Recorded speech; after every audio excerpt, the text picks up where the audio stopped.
Hello my dear student, welcome to KK Chauhan Vision. Today we are going to learn a few more questions regarding our health. Okay, and I am taking first question. Why are we normally advised to take bland and nourishing food when we are sick?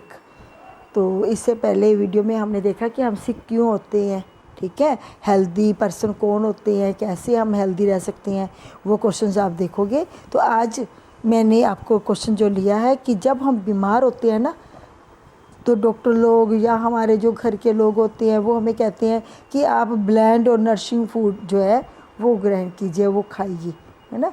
क्यों कहते हैं? Bland and nourishing food जो है ना is recommended to the sick people so that it is easily digested, ठीक है, जल्द, क्योंकि जो सिक लोग होते हैं उनका डाइजेस्टिव सिस्टम इतना वो हेल्दी नहीं होता, ठीक है। तो उसको ब्लेंड किया हुआ अगर हम खाना देते हैं, भोजन देते हैं, और जो जिसमें सभी पौष्टिक तत्व जो होते हैं, न्यूट्रिएंट्स जो होते हैं वो पाए जाते हैं प्रॉपर, तो वो फूड देते हैं। तो जो सिक पर्सन है ना, उसका जो बीमारी के दौरान सिकनेस के कारण जो शरीर में कमी हुई थी उस कमी को न्यूट्रिएंट्स जो है वो पूरा कर देते हैं। तो यही लिखा हुआ है आंसर में, bland and nourishing food is recommended to the sick people so that it is easily digested. First point तो ये वाला आपने बताना है कि जल्दी डाइजेस्ट हो जाता है। And there is a reimbursement, ठीक है, of the nutrients lost due to sickness. Sickness के कारण जो शरीर में से पौष्टिकता की कमी हो गई है, ठीक है, उसको दोबारा से पुनः पूर्ति उनकी की जा सके, ठीक है। सेकंड क्वेश्चन तो बहुत ही इजी है हमारा आज का। तो सेकंड क्वेश्चन में हम पढ़ रहे हैं, what are the different means by which infectious disease are spread. हमने पढ़ा था कि डिज़ीज़ हो जाती है ना, बीमार कोई सिक पर्सन है तो उसको हम, जो अनहेल्दी पर्सन है तो उसको क्यों अनहेल्दी कहते हैं? क्योंकि या तो उसको कोई बीमारी होगी। तो बीमारी जो है, डिज़ीज़ जो है वो कैसे स्प्रेड कर जाती है? कुछ डिज़ीज़ तो जो है बेटा वो जेनेटिक की होती है, ठीक है, कुछ डिज़ीज़ जो है वो एनवायरनमेंट से आती है, कुछ डिज़ीज़ जो है वो प्रॉपर फूड नहीं लेते, बैलेंस डाइट नहीं लेते तो आती है, ठीक है। तो पर आज हमारी बात हो रही है इन्फेक्टियस डिज़ीज़ जो है वो कैसे स्प्रेड करती है, ठीक है। तो फर्स्ट पॉइंट मैं लेने जा रही हूँ, थ्रू एयर।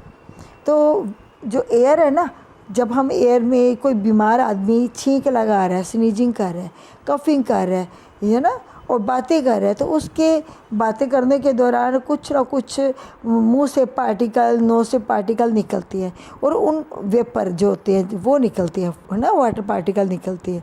तो ये वाटर पार्टिकल जो है इनके साथ ही जो जर्म्स है ना वो भी होती हैं। तो वो जर्म्स कहाँ पे आ गए? एयर में आ गए।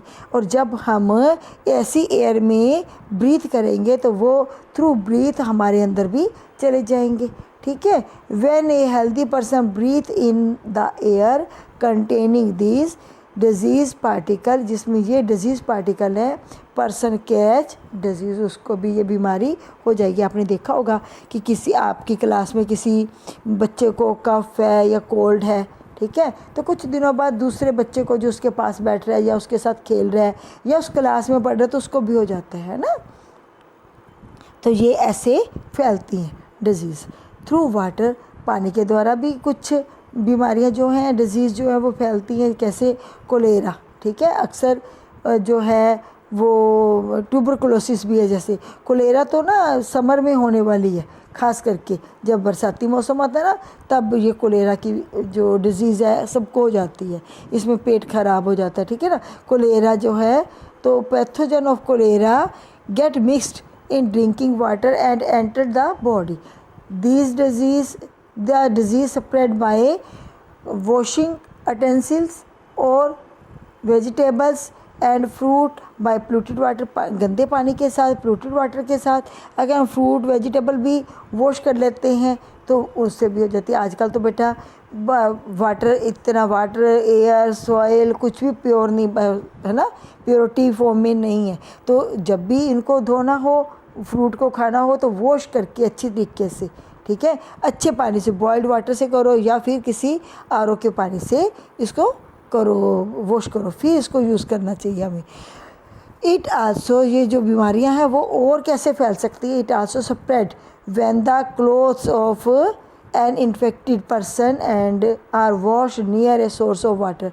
एक इन्फेक्टेड पर्सन के क्लोथ हम अगर ऐसी जगह पे धो रहे हैं जहाँ पे दूसरे लोग भी आ रहे हैं, ठीक है, उस पानी के साथ हाथ धोते हैं या मुंह धोते हैं या पीते हैं या कोई चीज़ धोते हैं, तो उनके पास भी ये बीमारी आसानी से चली जाती है।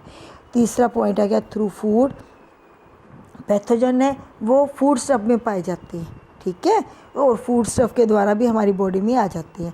कुछ जैसे कोई बीमार आदमी है, ठीक है, वो जब खाना बना रहा है तो उसके सांस से, उसके हाथों से, ठीक है, वो बीमारी की जो पैथोजन है वो फूड में आ जाते हैं, और ऐसा फूड जब हम खाएंगे तो बीमार हो जाएंगे, ठीक है।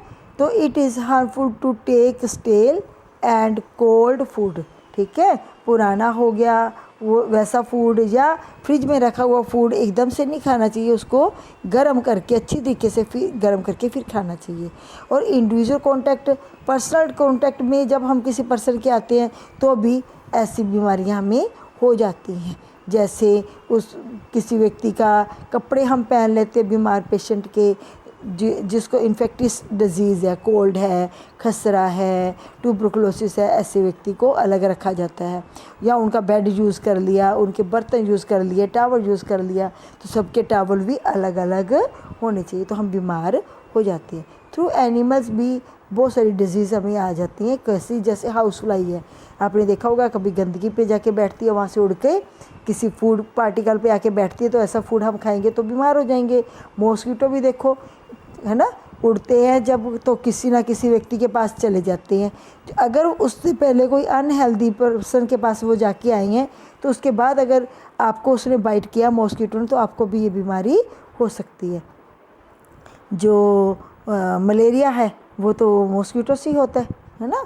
माइस, चूहे भी प्लेग तक बीमारी कर सकते हैं ना, तो चूहे भी ऐसे ही जो है एनिमल्स, ये इंसेक्ट इन एनिमल्स, ये भी हमारे जो डिजीज़ के पैथोजन है उनको लेके जाने का कैरियर बनते हैं, ठीक है। Also play the role of vector, ठीक है। और by polluting food the pathogen are left there which ultimately enter the human body, ठीक है। जब ऐसा भोजन, जब जिसमें पैथोजन आ जाते हैं, ऐसा भोजन जब हमारी बॉडी में आएगा तो हम बीमारी होंगे ना। अभी मलेरिया का एग्जांपल मैंने दिया था, वो मॉस्किटो बाइट से होता है, ठीक है। कोलेरा जो है वो हाउस फ्लाई से होता है, ठीक है। प्लेग जो है वो माइस से होता है, ये मैंने आपको बताया था, है ना। तो ये आज के क्वेश्चन मेरे को लगता है कि अच्छे लगे होंगे आपको, इनको अच्छे तरीके से लर्न करना आप, ठीक है, इस वीडियो को सुनना। और मैं उम्मीद करती हूँ आपको ये वीडियो अच्छी लगी होगी। अगर अच्छी लगी है तो प्लीज़ इसे लाइक कीजिए और कमेंट भी कीजिए। Thank you.